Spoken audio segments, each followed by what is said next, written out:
this is Rob Stone from Fox Sports. Hey guys, this is Cole Liker. Hi, I'm Neil Collins. You are listening to the Unused Substitute. The Unused Substitute. And you're listening to the Unused Substitutes. Get off the bench!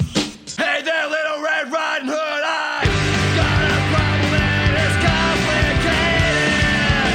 Going through changes and I just can't ignore the signs. Hear them now, it's so loud it hurts. Hear me growl, hear me howl when the full moon on the throw, ball's gonna bounce down, it's free in the box. Bicycle kick! Goal! Rowdies! What a play! What a shot! And it's 1-0 Rowdies!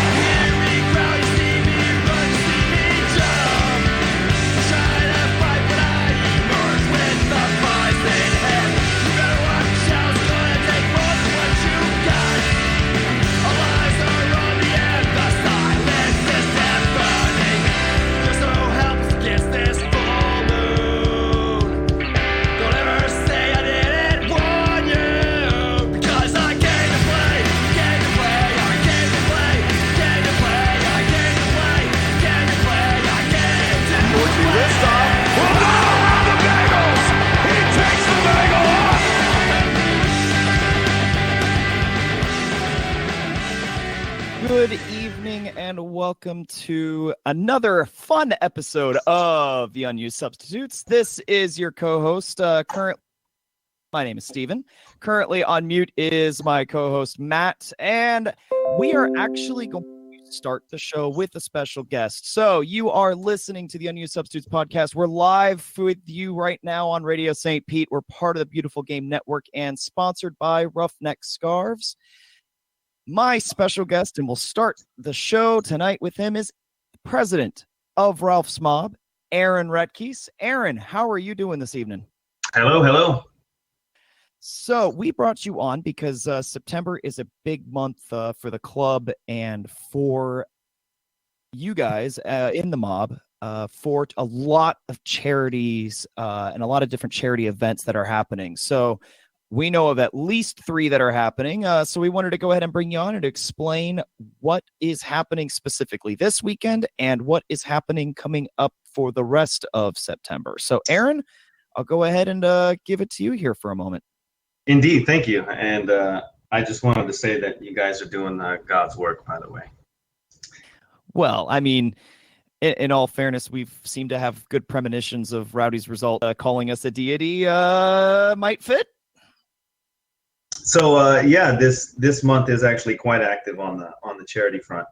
Have quite a few things going on, but first and foremost, just trying to spread the word about the opportunity to train with a legend, train with a Rowdies legend in the name of Georgie Ristoff or Keith Savage, that we're basically raffling off an hour-long training session with both of those guys coming up in the off season after the conclusion of this season.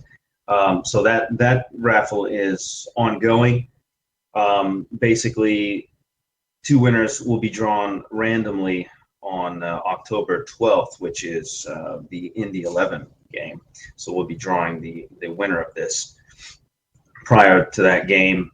Tickets are 1 for $5 or 5 for $20. And all the proceeds go to our general charity fund to help us support future endeavors like Gold and youth soccer, et cetera, things like that. So that's the big thing. That's kind of the charity that we want to push and get the word out, because that's really unprecedented. I mean, we had a lot of work in the background to trying to get this going. Multiple people had their hands in organizing this. I mean, obviously Georgie has his futsal league that he's doing. Keith does his Savage soccer youth training. So both established in the world of actually training and things like that. So this is a great opportunity for kids of youths, and obviously I'm sure that many adults would be geeking out on this and trying to get a day in the sun with both of these guys, I'm sure. So I don't think that'll be a problem, but I think it's a fantastic opportunity. So we definitely want to spread the word about that. Also, Go Gold is something that we've been doing for quite some time. I mean, $1,500 donated over just the past 3 years alone. And we're also doing that again this month. So we'll be donating. We're actually splitting up the donations with a total of $500 that we'll be donating to Go Gold once again this month. And the immediate would be the pet food drive that's in conjunction with the team for the team's Roughs and Rowdies event that's going on this Saturday. So we'll be doing the pet food drive. We'll have this tent set up next to Mike. I'm sure everybody knows where Mike is in the corner. So we'll have Jonathan set up there, and he'll be taking all the pet food, and that'll be donated to the Humane Society of Pinellas County. So lots of things going on, lots of give back to the community kind of things like that. And like I said, I mean, the train with one of those legends would be awesome. So. Oh yeah, no, certainly. Getting Keith Savage and Georgie Reestov for an hour. I mean, those are sessions that would cost some serious money. I mean, that's certainly not something that would just be for free on a normal Wednesday night type of deal. I mean, as far as that session, I mean, so that's going to be it's an individual session. One person, one winner. Yes. Gets an hour long. So essentially, you'd be buying the raffle for the chance to win either one of those. You don't get to choose which legend you get to train with. Obviously, we want to keep it fair. So. Okay. As far as now, is there an age restriction for what you guys are looking at as far as what the ideal is for who gets that opportunity? Are we talking children? Are we talking up to teenagers? I mean, what are the guidelines at the moment as far as how that works? To be honest, I don't have any guidelines in regards to minimum age requirement. I mean, I guess, within reason, I suppose. I mean, I'll let you be the judge of that. I mean, is your 2-year-old ready? I mean, it's when it comes down to it, I mean, I'm sure they're up for training children. Like I said, Keith runs a youth program, so and his age is, I think, 3 to 13 or something like that. So I'm sure we can essentially do any age. But so as far as that's concerned, the proceeds for that are contributing to the essentially what you guys do each year for Go Gold. Yes. Do I have that understanding? That's correct. So all the proceeds will go to Go Gold and the youth soccer initiatives that we have going on as well. Okay. All right. So then furthering that here, you said we got the donation for $500 is what is looking like is going to happen this year for Go Gold from Ralph's Mob again. That's right. That's correct. That is fantastic. Seriously, that is honestly great work. It's something that we've been doing for a couple of years now. I know we did it back when I was president, going back a few years. So that's a tradition we do love, and I'm glad you guys are continuing that, because that is an important aspect of the community outreach that we do as a group. And not to mention, it shows our commitment to the team as well, because it's important to show that we care about what the team cares about. And obviously, with the story of Cole and getting everything involved in the first place, going back many years, that is always a great thing. I'm glad you guys are continuing that tradition. Yeah, absolutely, and that comes down to the community and everyone around us as well. I mean, it wouldn't really be possible without everybody's help and everybody's contributions to all of this. So, yeah, and that's absolutely the truth. The other item that obviously coming up this weekend, pet food drive, because it is the what are they calling it? Is it Roughs at the Park, Roughs at the Pitch? I don't know. Roughs and Rowdies? Roughs and Rowdies? Yeah, sure. There we go. We'll run with that. So we got pet food. I'm assuming it's not specific to cats or dogs. I'm assuming no. Yeah, lots of question marks in regards to how that's gonna work. But so if everybody comes bringing crickets, then that'll be a problem. Yeah. That's right. All right, awesome. And I'm sure you'll probably have like a picture or something taken with all the food and the donation and having it arrive at the Humane Society. So that'll make for a great moment too, for some social media clicks, because we're all social media whores, and that's what everybody does nowadays. Welcome You to said it. 2019. Welcome to 2019, baby. That's right. No, Well, that's thank you. Thank you. I appreciate it. And yeah, come on, you rowdies. Absolutely. Thank you so much for joining us to let us know what was going on, because we did wanted to get that in there, especially since this is the first show, or not the first show, the second show of September. And of course, we have our first home game coming up this weekend. So thank you. We'd be looking forward to seeing you out there, Aaron. And yeah, so you guys are bringing your dog too, right? Right? Yeah, maybe. That's Maybe? debatable. We have a few days to decide on that. Fair enough. All right, Aaron. Well, we will see you this weekend. We appreciate you coming on the show. Love you, brother. We'll see you this weekend. Thanks, guys. And that was the president of Ralph's Mob, Aron Retkees. He's been a longtime drummer of the Mob. He actually did drumming back in his younger years, which is why he tends to be pretty darn good at it. And we love him in general. He's a great guy to be around, and he's fantastic for the group as a whole. So, are you calling him old? Is that what you're trying to say there? He's older than I am.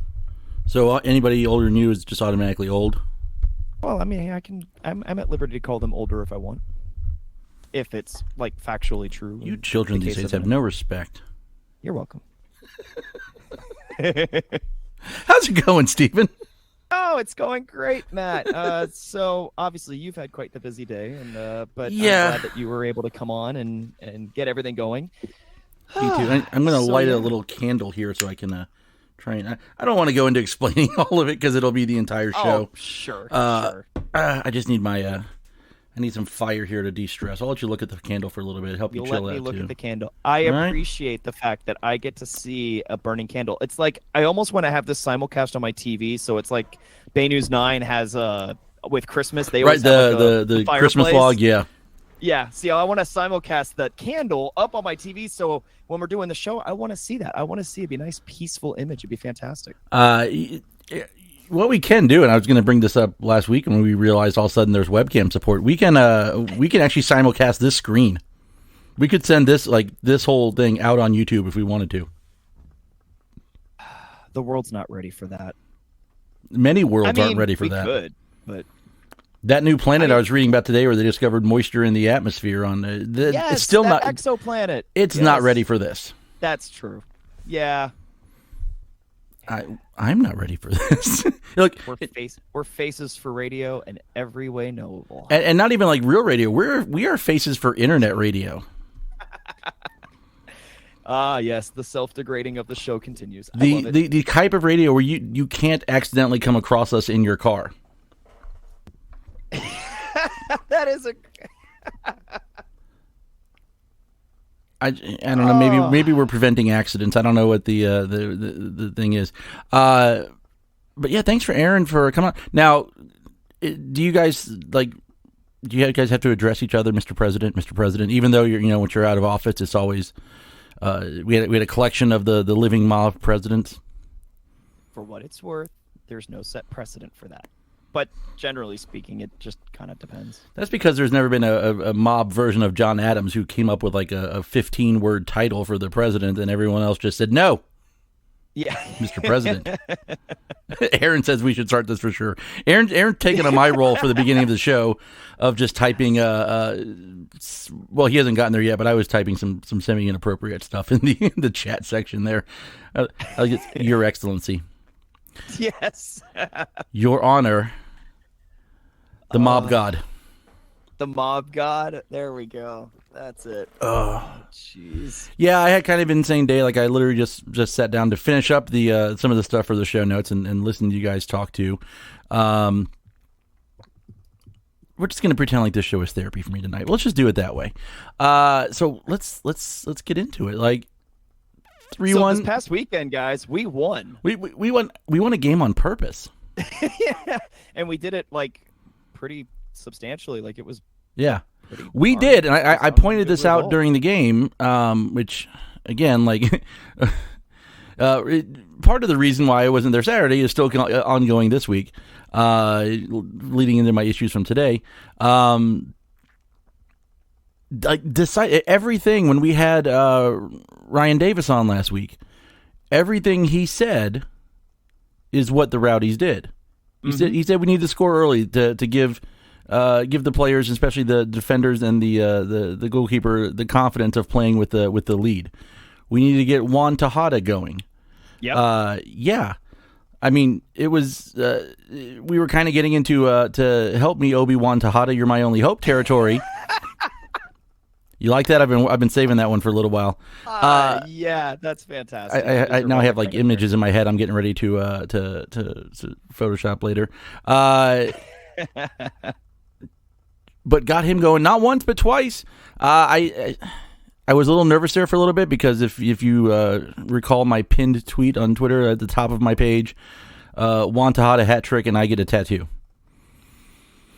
So I was nervous because, like, on one hand, I really want him to do it. That'd be pretty cool. Like, tattoos be damned, we're gonna do it. A rookie, first of all, he's knocked in 10 goals on the year, which is insane. We've got 2 double-digit goal scorers this year. What is this madness? Has not happened. What is this madness? I had a gut feeling that this was the first time ever, but it wasn't. We went back and checked. So I don't know if we ever told you this. We have an unofficial stats department. Do you know this? Yes. Adam Martin. Yes. And Adam said, no. It happened back in 2013. Luke Mulholland and Georgie. Luke had 10 exactly combined between the NASL fall and spring season. Georgie ended up with like 15 or something like that. I think it has to be 13, right? Because was it 13? Oh, it might have been 15 overall. It might be 15 including the cup. Seba broke the single game mark, right? For 14 in a season. So he had to have scored 13. I think it might have been 15 right? Including Open Cup, because I think what we're counting for Seba is just the league. Either way, the fact that it's only happened one other time in 10 years, it's still like, holy crap! What is the season and where did it come from? I mean, especially now, I will say, do you know why we won this game? Because I will give you because you called it. Besides the fact that I'm a deity, yes, no. You're a pod no, god? I'm kidding. We got Mobgods and Podgods tonight. Pod god? There's the episode title right there. Mobgods and Podgods. I don't even have to think about it. Makes my evening easy. Endorsed. There we go. All right, tell me why we won this game, other than the fact that we scored more goals than the other team. Charlotte played with 3 defenders. You think these teams would learn? You would think they would figure this out, but no. They came back with a 3-back formation, and we punished another team doing that. And I am secretly giddy because it furthers my own ego of the fact that I keep preaching the fact that we beat teams with a 3-back set, but still, it happened again, and we looked pretty darn comfortable for stretches of that game. It also didn't hurt that the 3-backs they played were not the best level of defenders out there. Yeah, no.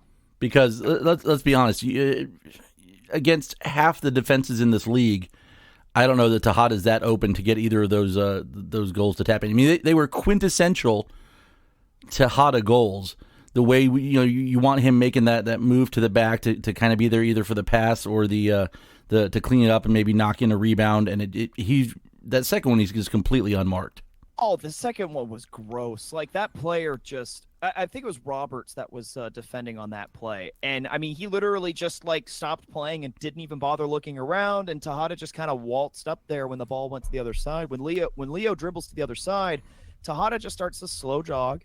And Roberts just, like, stopped paying attention to his surroundings. I think Indy just scored again, by the way. Oh, jeez, you're going to interrupt like that. Yeah. They scored again. Well, that's okay. It's Indy. They're supposed to. In all fairness. I mean, they're playing Ottawa. Unfortunately, we were really, really, really hoping for a draw, but it's Indy, and they're good for a reason. So hey, I still don't. It's not over till it's over. Yeah. So for those that don't know, obviously, which would be all of you, Matt and I were joking around about, I think before the show started, that we were really hoping that Ottawa was going to come back and do a 1-1 draw because it's Ottawa, and that's what they do in Canada is 1-1 draws all the time because that's what Edmonton always did for the longest time. Except they are playing in Indy, I think. Well, no, I'm saying teams in Canada. Oh, okay, just teams from Canada. Gotcha.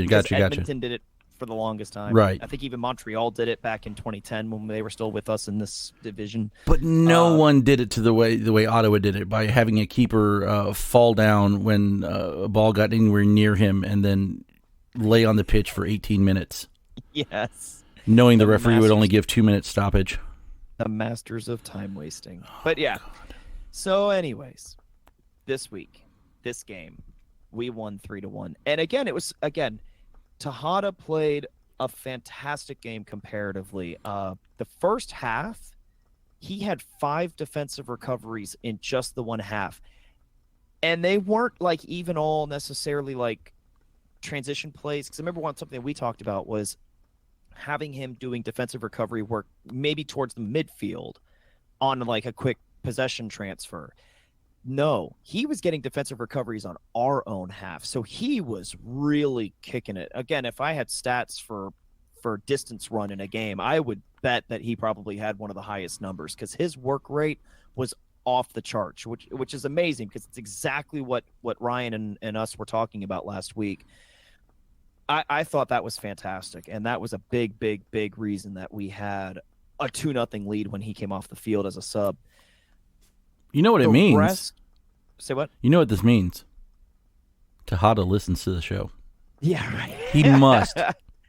No, it just means that Ryan sprinkles all of that spicy goodness all over the team when he's giving his knowledge. That's what it means. When he's making his soup? When he's making his soup. Nice. My hot take, there was no bad or ugly. Even letting in a goal. I can't even count that in there because enough chances you're going to give one up, and it was a double save, right? And then it goes in on the third attempt. Is another situation of just another like poor job of trying to clear the ball out on a set piece, which is kind of funny because it's like, hey, well, this just happened to us the other day, It's kind of like they all watched the USA Mexico game and said, "Let's play like America." Oh. Can we not talk about that because the women are the only team in the USA that matter right now. The same way we can not talk about Colombia and Venezuela playing at Raymond James last night, and apparently no one around the town knew about it. No. Okay, so this is actually one of the interesting things about that. The English-speaking world had no idea that game was going on. So I wanted to look and see. I didn't get a chance to. Do we know the attendance for the game? From what I understand, pretty measly. Nah. Pretty measly. And that's the thing, though, is there were folks on Twitter that are Rowdies fans that they were like, I knew this game was happening. Why didn't you know this game was happening? And it kind of just gave another point to me about just how isolated the Hispanic, the Spanish-speaking segment of our community is from the English-speaking. Like how those communities, even though we all live in the same place, are entirely separated.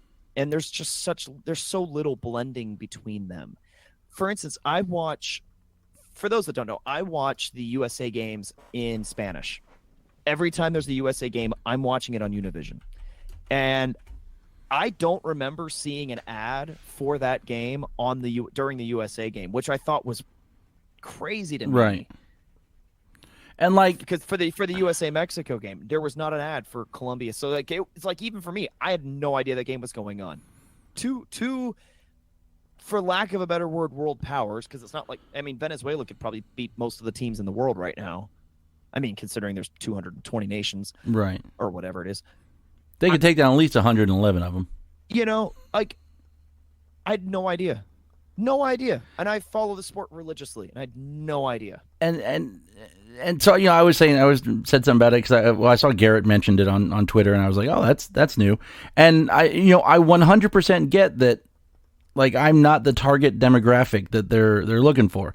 And I wouldn't have been able to go last night anyway, but it's just insane that you have a game that's fairly significant happening in town, and it's just not common knowledge, whether or not it's common knowledge in the community at large, but just common knowledge in the soccer community around here. Like, even if I couldn't have gone, it would have been something we could have mentioned on the show. People could have known about it. We could have advertised it, could have done something that way.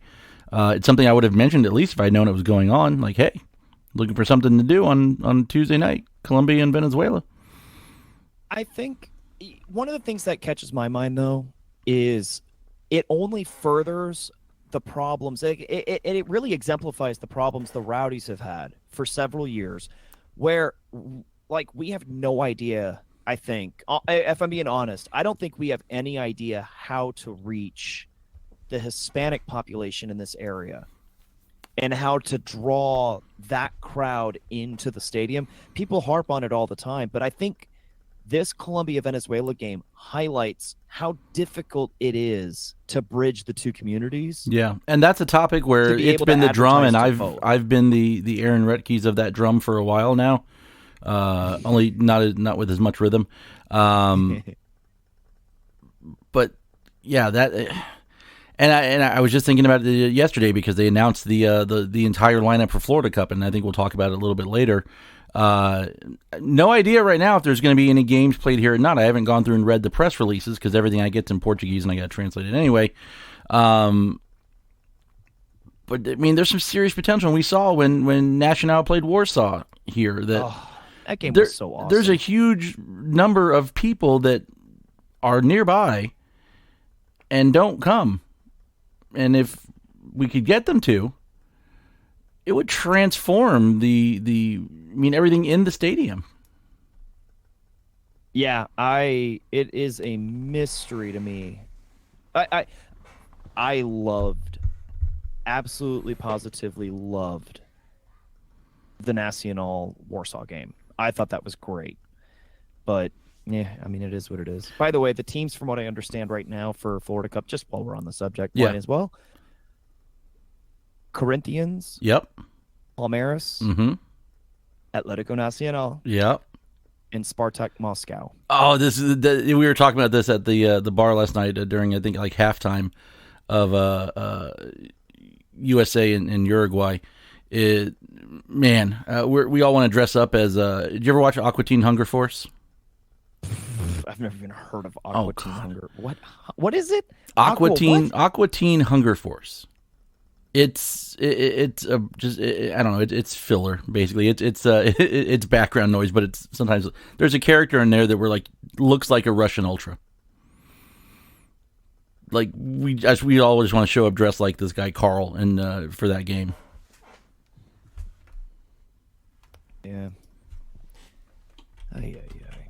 Well, and for what it's worth, I just thought this was funny because if you go to Florida Cup's website, the banner photo on the website is the Nacional game, the Nacional Poland game in Al Lang. That's the banner photo right now. It's some kid with a smoke bomb. It's so great. Anyways, all right, enough of squirrel moments here. Wrapping up on Charlotte, just so we can get through this segment and get on to the next one, which I believe will probably be Open Cup discussions. A little teaser there for you to stay around. All right. My big thing on this game, a lot of it had to do with, I thought this was one of the better games that Doherty's played. Okay.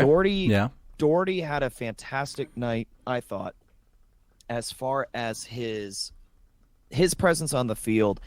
First half, him and Adoro played very distinctly right-left for the defensive midfield slot.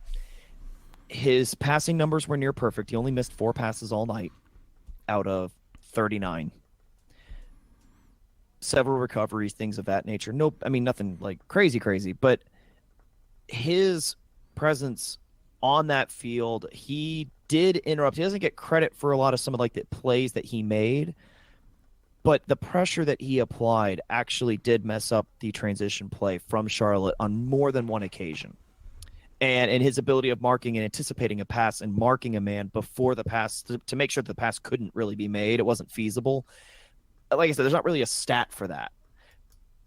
But he did it a lot. And then what ended up happening is they did an adjustment because in the second half, he did not stick to just the one side of the field. Him and Adoro played more loose up the field as far as between the boxes. And I think that was an interesting tactical switch because there's in my mind, there's some weird discussion as to when that took place on the field and whether that was tied to Gonzatti sliding back into an attacking midfielder role. So I don't know. I'd have to kind of, like I said, it's easy to watch the game and to kind of feed your own bias, so it's hard to kind of read through that sometimes. But there's a chance that may have been why the second half played out the more it did, because Gweezy doesn't know how to position himself as great as an attacking mid, and it happened again this week where he doesn't have the right mindset for it. He's been too good of a goal scorer this year for him to go back into a midfield role. Like, his positioning just when he's an attacking mid just doesn't make sense. Like, even Poku struggled, but even Poku was doing better than Seba was at times during that game. But I mean, overall, you mentioned it earlier. You can't even do like an idea of a good, bad, ugly when there really was no bad, ugly. No, it was a solid performance all around. We got a little lucky that we weren't tied at halftime, because it very easily could have been a 1-1 game at halftime. It also very easily could have been a 2-0 game at halftime for the Rowdies, because there was at least one penalty shout that I think we should have gotten or should have had. Whatever, proper English is for schmutz. We very easily could have won that game a lot more than what we did. Mm-hmm. But I'm okay with the performance. I mean, it was a comfortable victory, and we needed that after the last two games. Yeah, and honestly, that's my biggest good, is it's been a while since we've seen us beat teams that we should beat the way we should beat them. And this year we've done it a number of times, and we're going to have another chance on Saturday, because let's be honest, Atlanta United is a team that, when I'm looking forward to this weekend, I'm looking forward to the gold things, the pet stuff, because it's like the opponents almost, and it's okay for us to think like this. I hope the team's not doing it, because Atlanta, anything can still happen.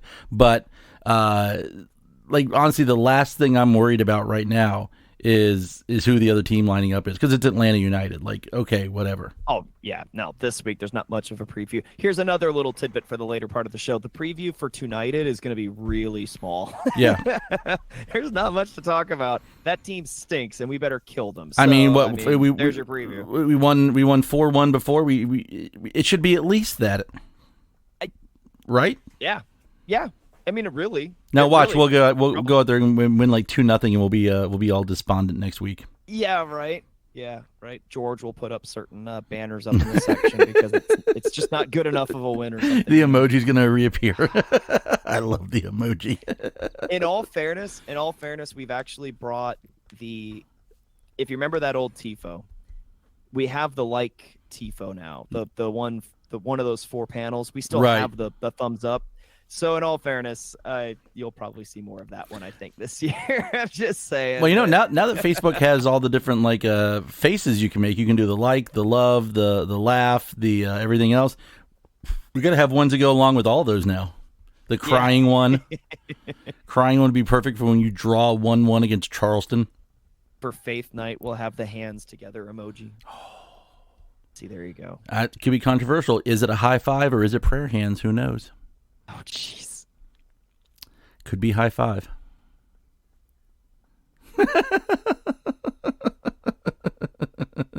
All right.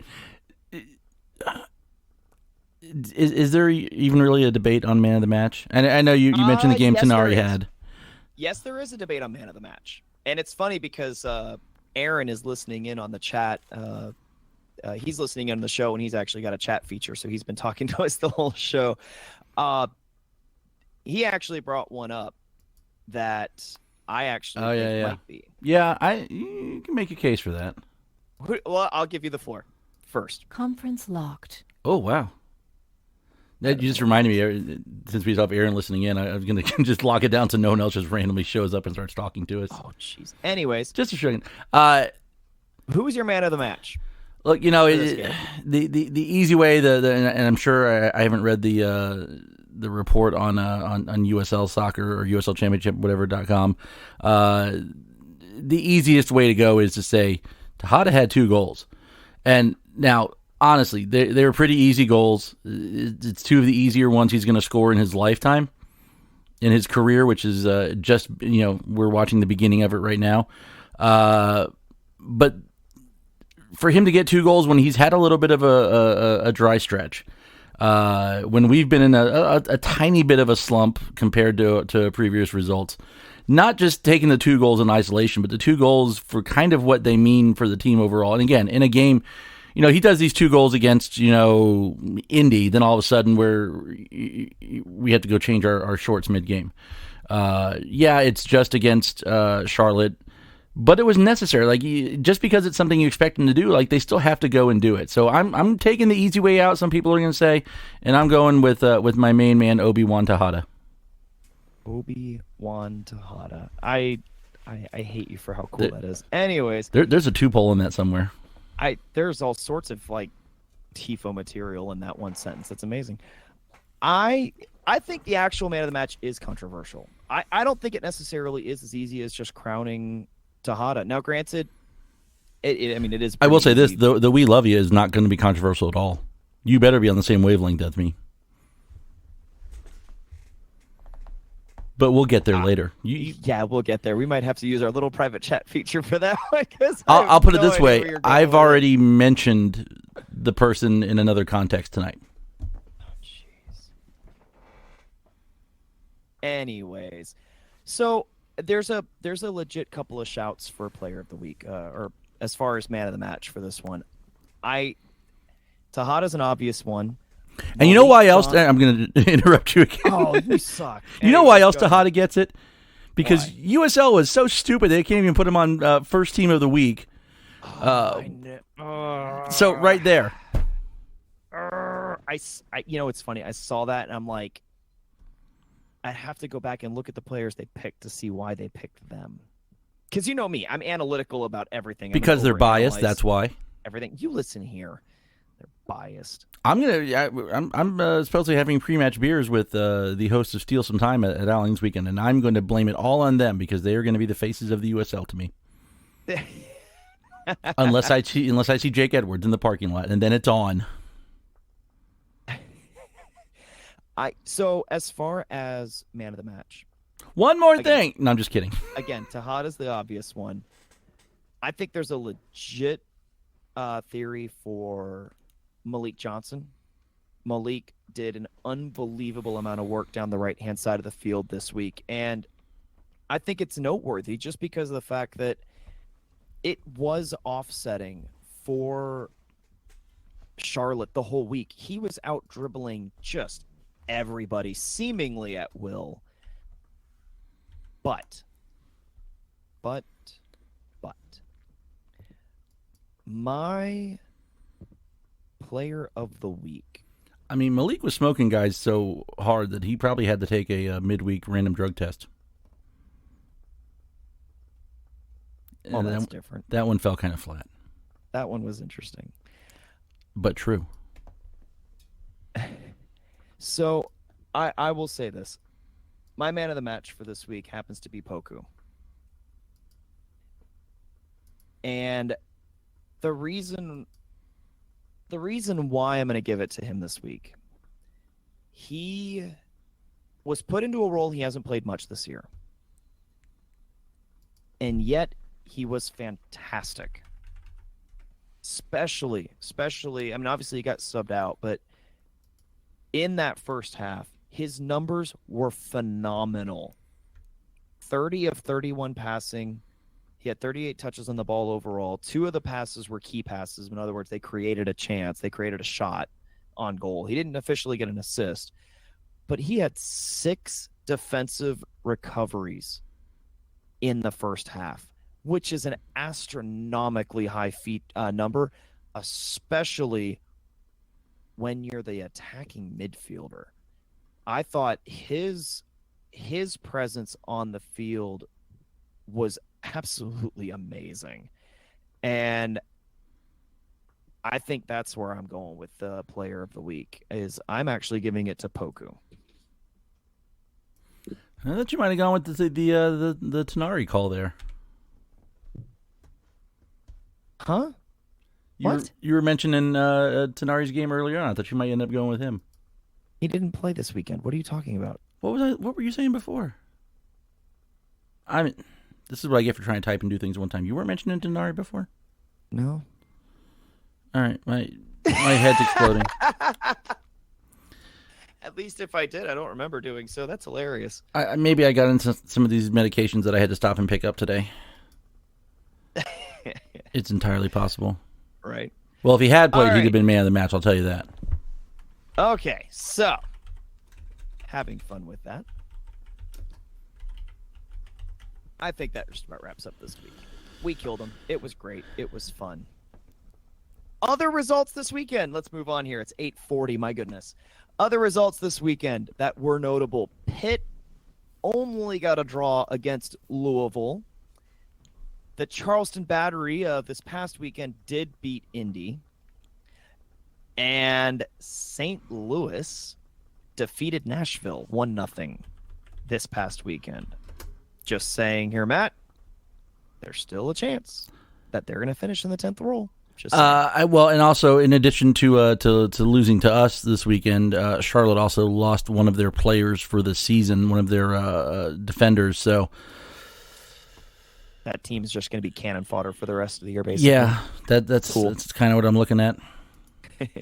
So going on tonight, of course, as we mentioned earlier, Indy and Ottawa are playing right now. The last time we looked in on them, Indy was winning that game 2-0. So that's unfortunate for us. It really is, because I think that officially drops us back down to third.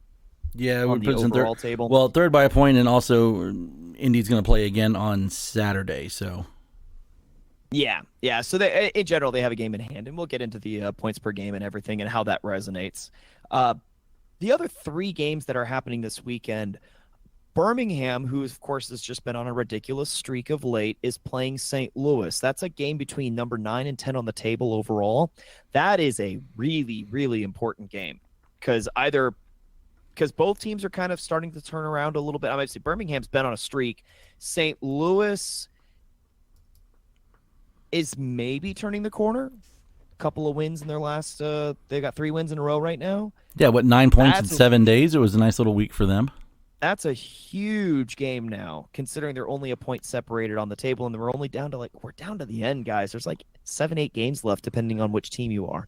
So, yeah, that's going to be a huge matchup for those two. The other two notable games, Pittsburgh and Charleston. Obviously, Charleston right now out of the playoff picture, trying to fight their way in it. Of course, Pittsburgh's trying to fight for a top 4. And then Nashville and Birmingham again. Well, not again, but Birmingham plays again on one of these notable games. They play Nashville. I think it's a Tuesday night game, if memory serves, if I looked it up right. So, yeah, Birmingham has 2 games against key opponents before we come on the air next. So that's a huge week for them. So we'll see if they've got what it takes. Yeah, I want to keep an eye on this Birmingham St. Louis one because it's one of those that you can talk about it and hype it up a little bit. 2 teams on a bit of a run, something big to play for. One of those because I think if you look at the table right now, especially in the East, because who cares about the West? No one's locked in yet as far as having officially clinched a spot. But I think it's safe to say we're down to 3 teams looking for 2 spots, that 9th and 10th position. I think everything else above it may not finish in those spots, but those are going to be the other 8 teams. So anytime you can get a game like this, and now watch, it's going to get all hyped up and end up in like a 0-0 draw or something. It wouldn't be a surprise. But yeah, it's gonna be fun to keep an eye on that one too. Yeah, that's a game that if you want to go back and watch, you definitely want to go and watch that. Birmingham and St. Louis. While we've been doing this, I've been trying to put together a quick and dirty Obi-Wan Tejada picture. Oh, jeez. I'll have to tell you off air what it looks like because there's no way I can publish this thing. All right. So moving on to points per game as it stands right now, Indy, especially with the 3 points added tonight, are definitely in first place overall with a 2.04. Red Bulls 2 come in at second place, 1.96. The Rowdies right behind them at 1.93. Pittsburgh and Nashville are coming in at 4 and 5. They're at 1.85 and 1.82 respectively. After that, we kind of go into the other middle third of the playoff picture. North Carolina and Louisville 1.71 and 1.63. It drops to Ottawa with, of course, the loss tonight, assuming it wraps up as a loss. They go down to 1.44, directly above the two-horse race of Birmingham and Charleston. Those boys are at 1.38. Charleston's at 1.36. And St. Louis is at 1.35. So, yeah, when we're looking at that points per game and where the actual separation lies, those teams are literally as neck to neck as it gets right now. Yeah. Your three teams for those two spots, it's going to be those 1.3s. From 1.35 with St. Louis, 1.36 Charleston, and then Birmingham 1.38. Everyone above it, whether they finish in that order or not, and I don't think that they will. Those are your top 8. No one's officially eliminated. Like even Swope Park down at the bottom with 15 points out of 25 games. Still could go on a tear, win all the rest of their games, and end up as high as like 7th right now. So you'll start seeing teams start to clinch, I think, in the next few weeks, especially some of these midweek games start to get played out as well, and teams start evening out their games in hand. And we'll see what happens. But yeah, it's safe to say that we're starting to see it lock in a little bit here. Oh, yeah. Absolutely. Yeah, and I think, again, it's hilarious because we predicted this, 4 months ago? 3 months ago? Yeah, I mean, roughly. We were saying back then that we thought the top 10 right now was going to be the top 10 in the end of the playoffs, and guess what? Like, we've had 9 of the 10 of them are absolutely going to be true. Do you want to? Because the only surprise from 4 months ago is Birmingham. Is Birmingham getting those? Yeah, getting that's that. Yeah. Do you want to make a guess on who the two of are going to be? Oh, I've been consistent with that since the very beginning. I've always believed it'll be. Okay, I guess it's true. I mean, I'm still listening. Neither of us accounted for Birmingham. I think it was one of those mentioned in the sure, something could happen. Because at the time they were garbage. Yeah, I think they mentioned it. I keep going back to steal some time because I listened to it last night and today. They were involved in a 9-game losing streak, or a 9-game non-winning streak, and now a 9-game non-losing streak in the same season. Yeah, it's insane. It's insane. But it's a wacky league we got here. It is a wacky league we got here. No, like I said, I've been thinking from the very beginning that I thought Charleston would be the one team that would drop out. I think St. Louis stays in, so that pretty much gives you my the two of those 3 that I think. It'll be Birmingham and St. Louis. All right, that's my 2. So I know we're saying 3 teams for 2 spots. I think Birmingham is going to be. They're borderline saying they're in. Like I'm not worried about them anymore. Charleston and St. Louis.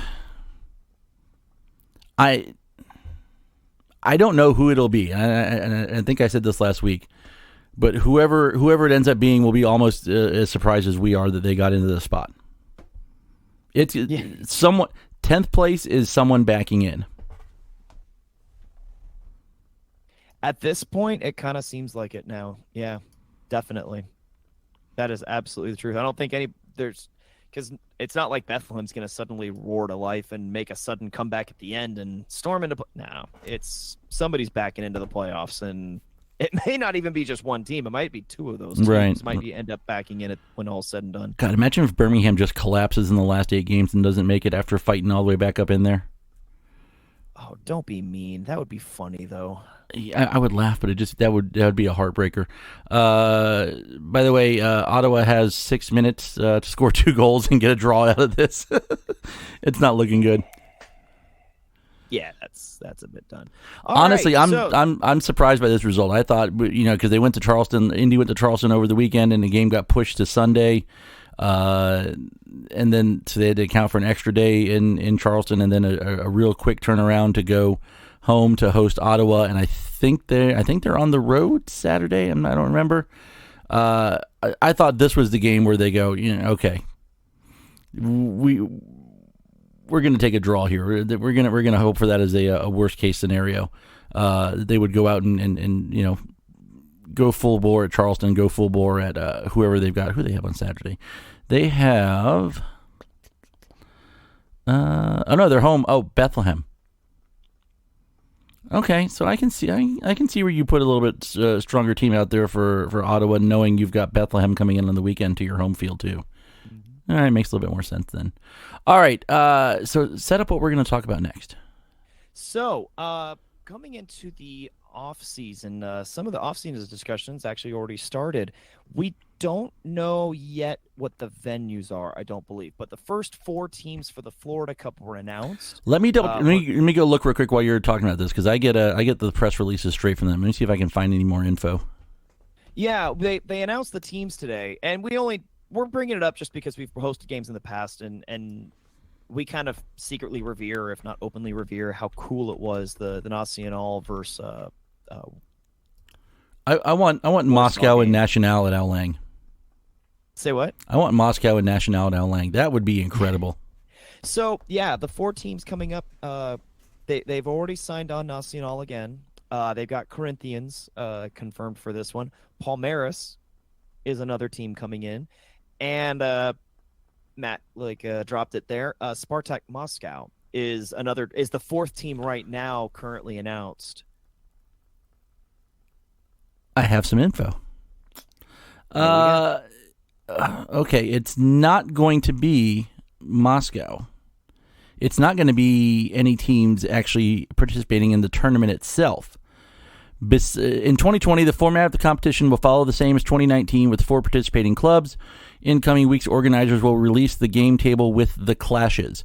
Besides the 4 games that will be held at Exploria Stadium, home of Beep, on 15th and 18th January, the novelty, and this is the Portuguese being translated into English, the novelty will be an exhibition match between 2 teams of the Bundesliga days before the tournament starts. Eintracht Frankfurt, isn't that where Stefan's playing right now? Isn't Stefan on loan? Eintracht Frankfurt, who returns to Orlando after playing in the Florida Cup in 2019, and Hertha Berlin. The Germans will face off on January 9th, single-friendly match, which will mark the official opening of the event in 2020.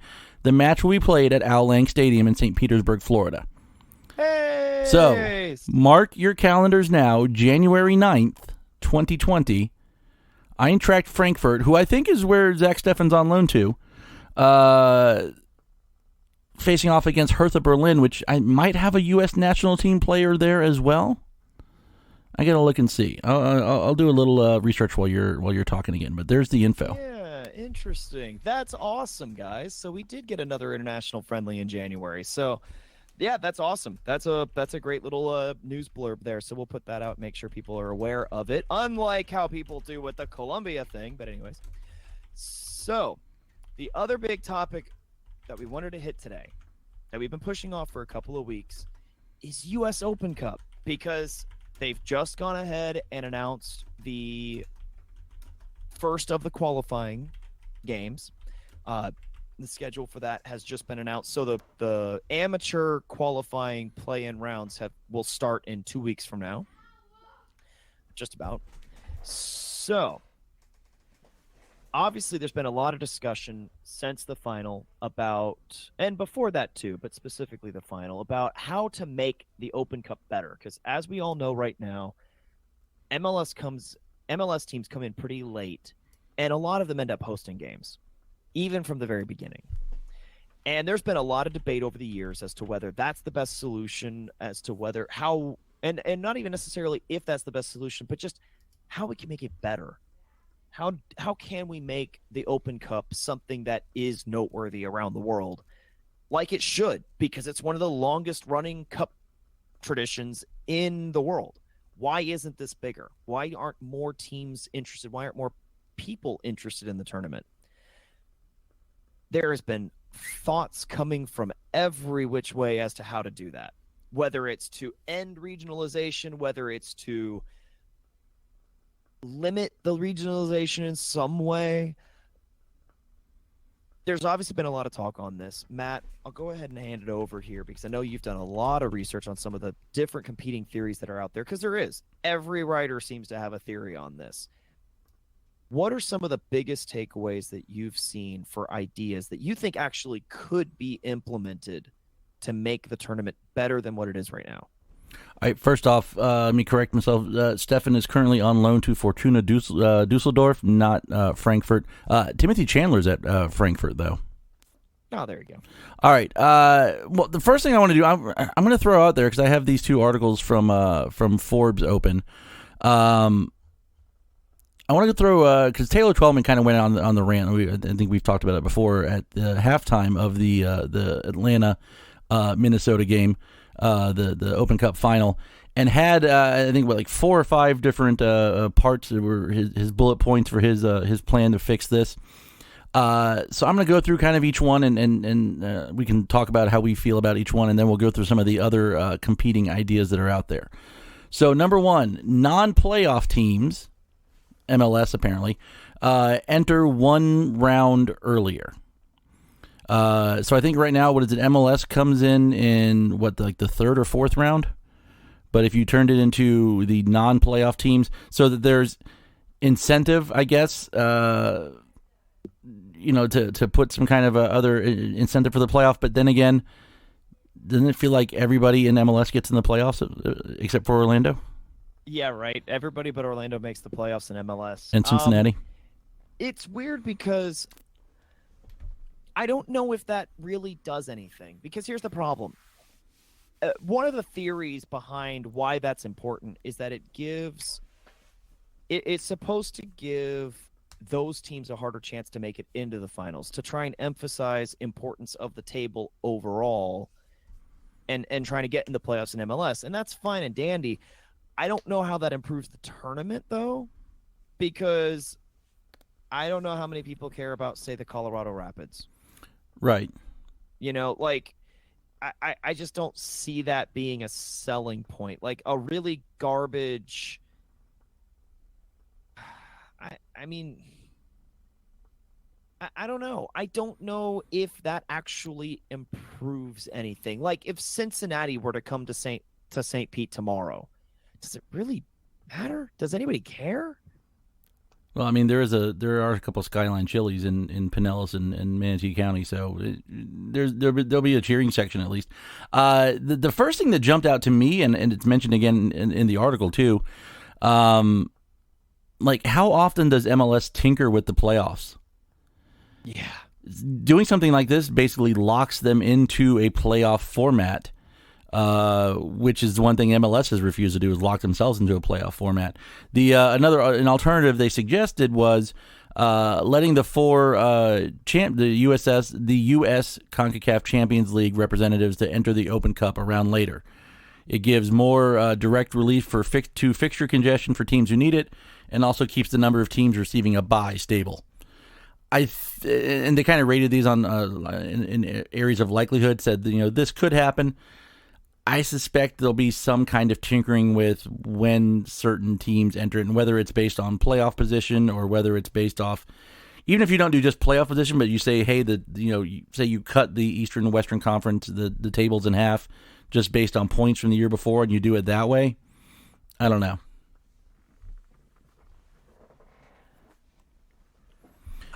You want to do it? Again, it's another factor of like, I don't know how that improves the tournament. If the idea is to boost lower division attendance, if the idea is to boost revenue, I don't know how delaying the entry of the best teams in America helps that at all. I don't think it's a guaranteed way to do it. Why would you not want to have LAFC, who's undoubtedly the best team in America right now?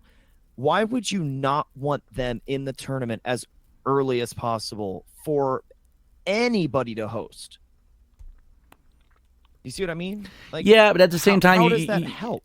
Same time, you kind of you can portray it or present it as you're kind of dangling these really big teams, like these currently big teams out there, as the reward for, because if you're bringing in MLS teams around earlier, you're the one thing you are doing is increasing the possibility of a lower league team knocking off an MLS team.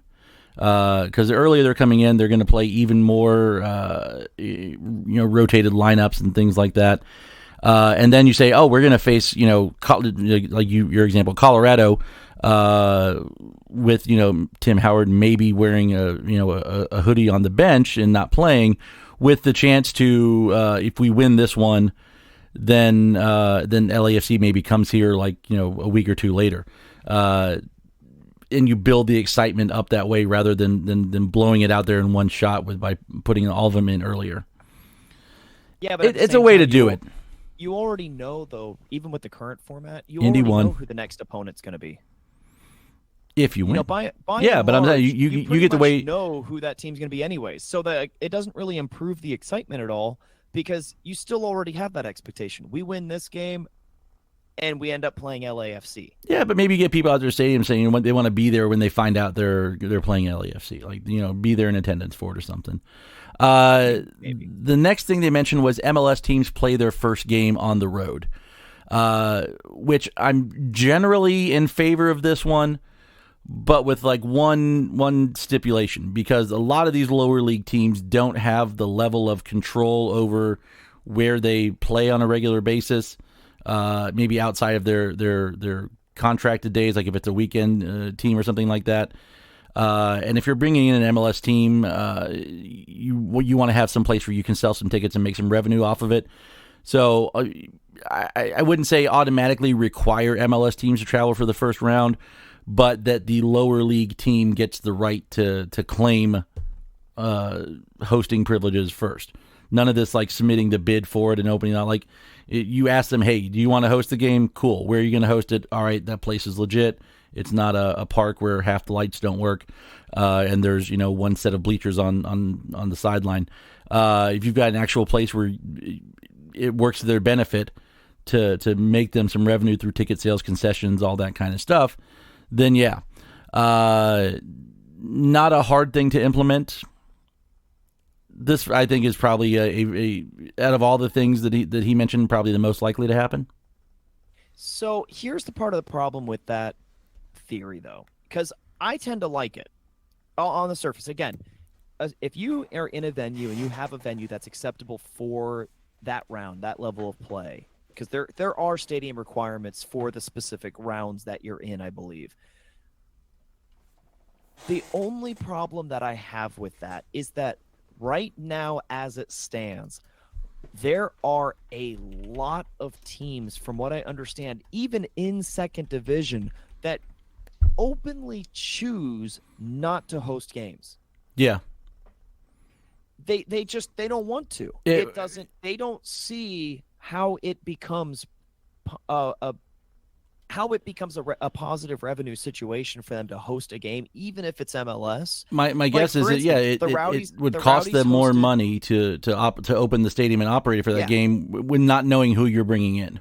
And and even then, you look at things like when the Rowdies played Colorado. Shoot, even when the Rowdies had hosted Seattle the year later, they weren't exactly well attended games. No, either one of them, and that's the factor. That's one of the things. It's like if you were to bring in, a Cincinnati right now for an Open Cup game, how many people are going to show up?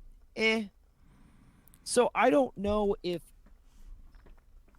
I tend to like the idea of having mandatory lower division teams hosting. My thing would be is, I don't know if it's necessarily going to be a mandatory thing. I think it would be if the team wants to host, then they automatically get it. That's what I'm saying. Give them the right of refusal. If they want to host it, cool. If they don't or they can't for whatever reason, then fine. And now here's a question. Let's extend the thought. First round only, or for all the rounds that a lower division team is in the tournament? Should an MLS team ever get first refusal of hosting a lower division team?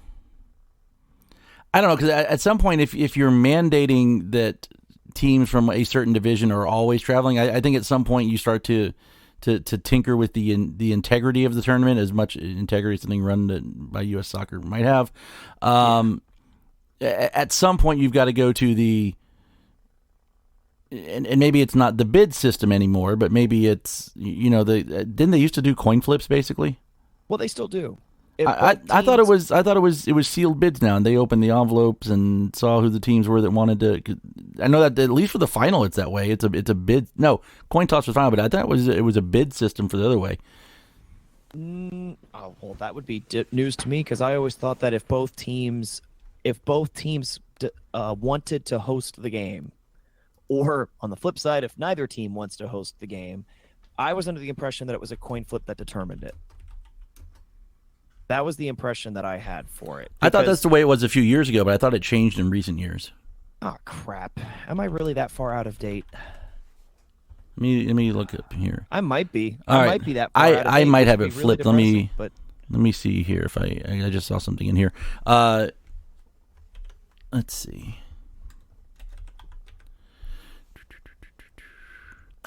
Process for determining the site for the Open Cup semifinals and finals was changed in 2013. In past years, site for the final 3 match tournament had been determined through a sealed bid process. But in 2013, the hosts of those games were determined by coin flip. Home teams throughout the tournament were determined by random selection. Okay. I would say, I have to go back and think about it. I mean, at least the first round. I don't know if you do it past that you mandate travel for the higher division team. What I do think you need to do is take some of this, however much this giant pile of cash that U.S. Soccer says they're sitting on, and some of that needs to go towards subsidizing some of the travel expenses for some of these lower league teams that make it into the final round, into the farther rounds. There's the cash prize out there for the team from each division that goes the farthest, but there's got to be more than that too. Like, we shouldn't have to be seeing GoFundMe's and other Patreons and stuff for teams who want to play in the next round. Like, that shouldn't be an issue. There's a way that U.S. Soccer could get involved and do that, I think, that would make it a bit easier on everybody involved. Agreed. And I'll say this too. And I know we're going to probably, this is not even on the list of points here. One thing that's always killed me is, why is there never a dedicated weekend Open Cup fixture? Yeah. And that's the thing, when you get to the round, to me, and this is one of the problems that I don't like about splitting up the entry dates for MLS teams in the Open Cup, is that I think it should be a week where just the league takes a weekend off from the schedule, and it should be a big thing. Okay, you take a week off on a weekend. Every MLS team is playing a lower division team on the same day. When we get to or the same weekend, if obviously teams can't do it on a Saturday, whatever. But you get the idea. Like, that should be a big splash soccer moment where everybody knows that on a specific weekend, everybody is playing a lower division team. That should be a big deal. Mm-hmm. They do it all around the world. Well, they'll take like a weekend off and everybody plays their domestic cup tournament for a weekend game. It's done like everywhere. Why don't we do it here? Because we don't do anything that makes sense here. No, because the answer is it's revenue related. And generally, it's all money. Open Cup tickets. Yeah, it's all money related. Money. We can't keep doing this, Bob. Anyways. The next one, and I'm probably going to gloss over the last one because it was eliminate coin toss for hosting the final. The final's one game. Like, the entire tournament needs work. So I want to kind of focus on some of that stuff more. And this is the one that I kind of disagree with maybe the most. No more regionalization. And Forbes says, to prevent repeated cross-country travel, most of the tournament is contested in regional brackets. It's a practical idea, but one that often makes for repetitive matchups. Portland Timbers and Seattle Sounders seem to meet nearly every year. Sometimes, like the first round, they come in. And I get why that's annoying. Same with Philadelphia and DC and so forth. Additionally, it largely diminishes the potential for a rivalry match in the final. Okay, outside of Portland, Seattle, and maybe LAFC, LA Galaxy, what it's kind of growing into, and maybe some of the old school MLS rivalries like DC and Philly. Is there a rivalry big enough that enough people outside of those games? Is there a rivalry outside of, somewhere in the country that enough people outside of those two teams' fan bases are that interested in that you could see in a final? I don't think so. To me, I like the idea of regionalization, especially in the earlier rounds, because if you got lower division team against lower division team, the one thing that maybe builds excitement into it is, hey, it's a team from across town, or it's a team, two teams from possibly even in the same town if it's a big enough area. I think, you emphasize those like regional rivalries first, and then when the MLS team comes in, whoever it is, is going to be a big deal to those smaller teams. They want to knock off an MLS team. It's when you start adding in like the USLs and the MLS teams that you start to run into some of these issues. They mentioned at the bottom one tweak that could allow this while lessening travel. And because travel is the big deal, and this is why things in America aren't the way things are in England, because America's so much bigger. One tweak that could allow this while lessening travel is choosing sites to host pods of 4 teams, beginning at the round of 64, similar to the NCAA men's basketball tournament, with a Saturday, Sunday, Tuesday, Wednesday schedule, i.e. have 16 hosts for round of 64 and round of 32, and then 4 hosts for the round of 16 and the quarterfinals, and 1 host for the semis and finals. Might make more sense in terms of travel. It also gives the tournament a format that a lot of non-soccer fans would go, oh, I get what they're doing. Maybe they'll take time out and watch it. I'm going to cut in on that one. I don't think that works under any circumstance. That's just a fantasy land idea that I don't think would ever happen in reality. I am against the idea of cutting out the regionalization altogether. You have to factor in the travel. Here's the thing. There absolutely is. Especially at the early stages of the tournament, you cannot make a true random draw. I don't think that's ever going to be possible. Not for a really, really long time. As far as... Now, that being said, there's an argument to be made that, when the MLS teams enter the tournament, that maybe it could be a true random draw. But even then, right. I don't even know if that's... I don't know. If I had to take 2 plates, right? If you were to give me 2 different clear options, a random draw for every team in... When MLS teams enter the competition, it's a random draw for everybody. Or you give lower division teams the right of first refusal, and every lower division team plays an MLS team all in the same round. I think I would actually rather take the latter. I would rather having first refusal for lower division teams to host MLS teams and have everybody play lower division versus MLS on one designated weekend rather than a complete open random draw for it. Yeah, I think a complete open draw just doesn't work. You've got to do... It doesn't work here. You've got to do some kind of regionalization. Great because, you're basically driving from here to Atlanta, and you've driven about the entire length of the country. Right. That's fine. But, yeah, here it doesn't work. Now, I'll say this. Regionalization, in general, here's the thing that I don't have. I don't think regionalization's the problem. I think the problem is that in certain regions, you don't try and mix up the teams that are paired up against each other. Because guess what? That Forbes article was exactly right about the tournament. Seattle and Portland play each other basically in the first game of every single stinking tournament that they play in. That's just stupid. Why are we doing that? Why is it that the teams in the Northeast are basically playing each other every single year? It's the same 2 stinking teams that play each other in those rounds. I don't get it. I don't get why that keeps happening. There's no reason why you can't have Seattle or Portland travel down and play San Jose or something like that instead of each other right away. Mm-hmm. So I don't think it's really an argument for regionalization versus other regions. I think it's really just the fact that the process that they have, they don't mix it up enough.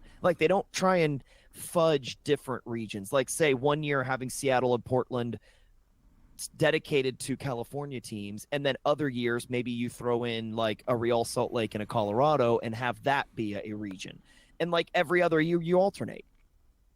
I don't see, or even just split them up entirely. Have one team go down the West Coast and have the other team maybe go more interior, so Right. that way they're not even in the same region. I don't think the regionalization aspect is a valid argument. I think they just do it poorly. The other issue is because your regionalization is more of a factor with your lower league teams, and there's so much churn of these teams year by year that you've got teams coming in one year that don't exist the next year. You've got a couple teams that are kind of holdovers year in and year out.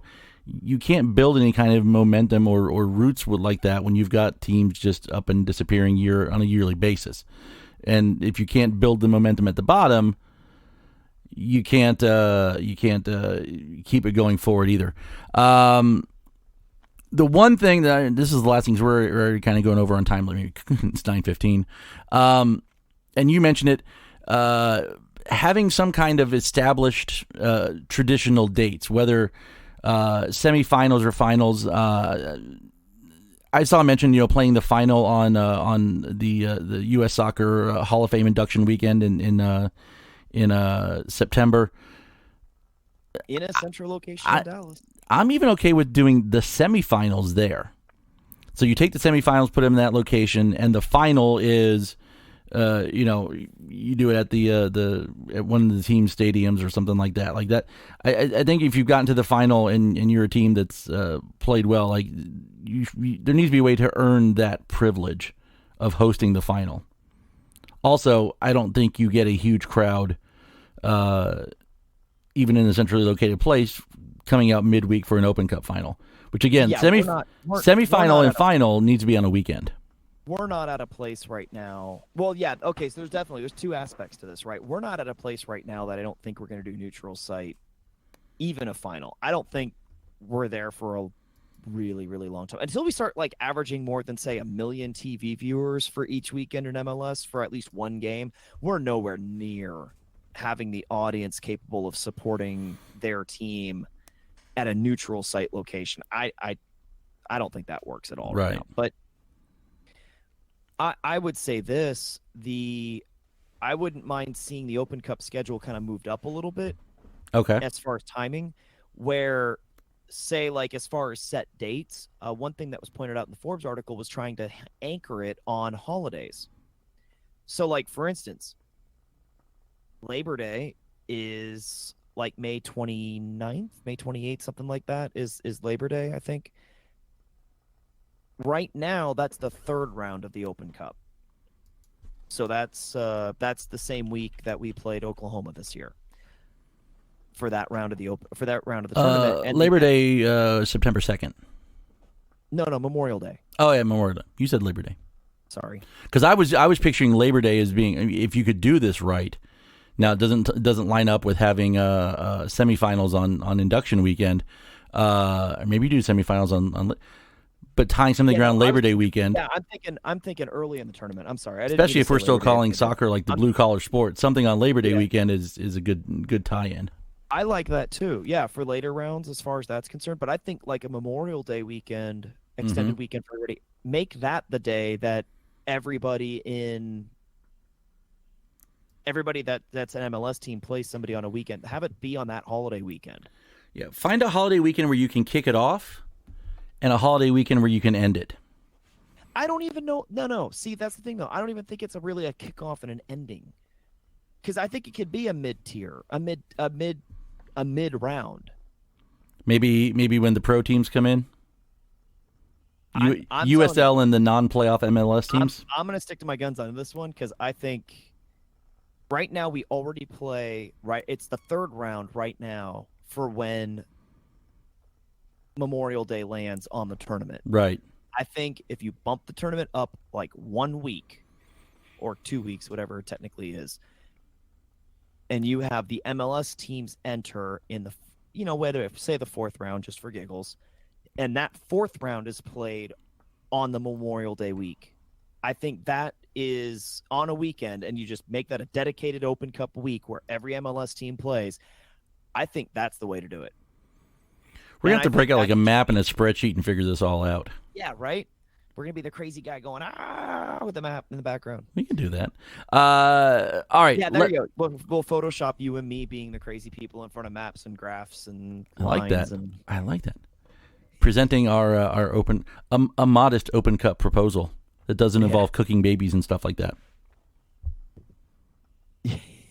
All right, you got the reference, or or at least you're pretending to, and I appreciate it. Here you go. All right. Also, one last thing: having a sponsor for the tournament, a title sponsor, a sponsor injecting money into the system. I think Yes. we need one just because it needs more money. It might needs get, more money. the sponsor might get I you know. on TV at least. But you know what? I think they're. You know, I think they already do- ESPN runs how many of these college football bowl games, the postseason ones? Yeah, right. Can't How we many get of like those ESPN the are- Ocho sponsoring the U.S. Open Cup? You know, here's the thing. I bet, generally speaking, I bet that they actually do have a shopping for it. Here's the problem. I bet they're probably asking for the wrong amount of money. Yeah, probably. So I would gander to bet that they probably do shop the naming rights or whatnot for the whole thing. But anyways, I got nothing else. All right, so let's talk about Atlanta United real quick. They suck. They suck. Like they suck overall. 16 They suck away. losses overall. They suck in They've their only last won one 5. game away. They sucked when we beat the crap out of them. They suck. They allow they're almost 2.5 goals per game because they suck. They've kept 2 clean sheets the entire season because they suck. We should beat them. Papi Diakite is still 1 yellow away from a suspension. And in addition to all the records we've been breaking lately, all the history we've been making, Damoduro is now cleared of his. He's had 1 yellow card erased. He's sitting on 6 right now in the eyes of USL. I believe he's the first Rowdies player to ever earn a reprieve from being on the edge of a yellow card suspension There you for go. accumulation. I'm pretty sure. We're gonna phone a friend to our stats department, and we're going to find that out. Also, the other cool thing is when you type in #FreeDamoduro, it looks like Freedom Oduro, which is a cool name too. So I'm going to go with that. Predictions. Rowdies are going to win 3-0. I'm sticking with 3-0 until we do it.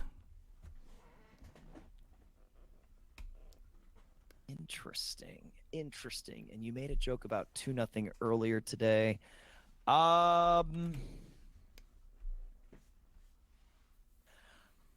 I am going to go with the prediction that you had earlier this night. I think it'll only end up being a 2-0 result.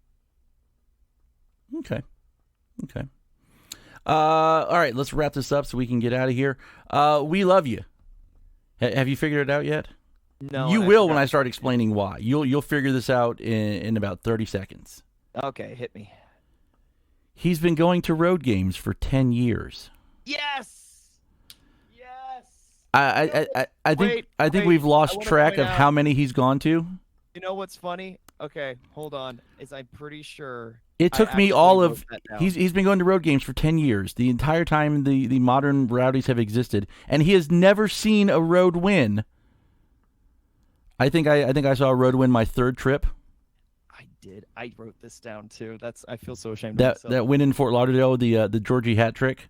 The Georgia Metro. That was my first road win. I've seen road draws. I've seen road losses, but I have seen road wins. 10 years he's been doing this. To the point where he was convinced it was him, and we all said, no, it wasn't you. I heard after the game, Neil Collins came up and said, we told you it wasn't you. Garrett gets the we love you for the night. Like, honestly, when we won the game, the first thing I tweeted wasn't, hey, we won the game and got 3 points, we're back in second. It was, oh my God, Garrett saw a road win. Yes. I No, literally it's almost funny. picked I had against it us written last down. week because I knew Garrett was going. Yeah, I had it written down. Garrett was my we love you too. That's what I put that in my game notes when I watched the game at the pub this weekend. He gets the we love you. All right, thank you guys for continuing. And for what it's worth, it's fully deserved. We love you, Absolutely. Thank you to Wolfface, to Radio Pete, and Shamrock. We will be at Shamrock next week for the Rowdies' final Wednesday game of the year. They have a Friday one coming up later on. We'll have to talk about what we're going to do for that one. If you're in the area, come on out. We are going to be basically tailgating. There will be food on grill. I'm not sure what different foods will be out there, but there will be food on grill. So coming out for some free food, watch the game, stay for the show. Thank you to everybody for continuing to share, subscribe, rate, and review, and also, listening is a good. Is more than what I was doing earlier when I started making Tanari references. Apparently, if you'd like to support the show on an ongoing basis, go to patreon.com/unusedSubsPod. We might give you the chance to sit here and chat smack with us during the show, or watch the video or put video feeds out there. We'll figure something out. Thank you again to our sponsor, Roughneck Scarves, the official scarf supplier of MLS, USL, and US Soccer. Get custom scarves for your group or team at roughneckscarves.com. Steven, I will see you on Saturday. I will not have a dog with me, though, because I do not own one, unfortunately. Well, that makes two of us. I don't own a dog either. I might come home with one, but I'm definitely not coming there with one. Maybe I'll join you to join the Steal Some Time crew. All right. I think we're going to pull Pendleton over, too, because everybody loves Pendleton. Yeah. Like, at first, when I invited random USL people to say, hey, why don't you meet me for a beer in the stadium, they were like, oh, yeah, we could work something out. I'm like, I could get Pendleton to come over, and they're like, oh, yeah, we're there. Everybody loves Mike. Everybody loves Mike. All right. That's because Mike is awesome. He is. He's the emperor. I'll see you guys on Saturday. Let's get out of here. We love you, Rowdies. The rowdies were here, the rowdies were there, they kicked the wall around.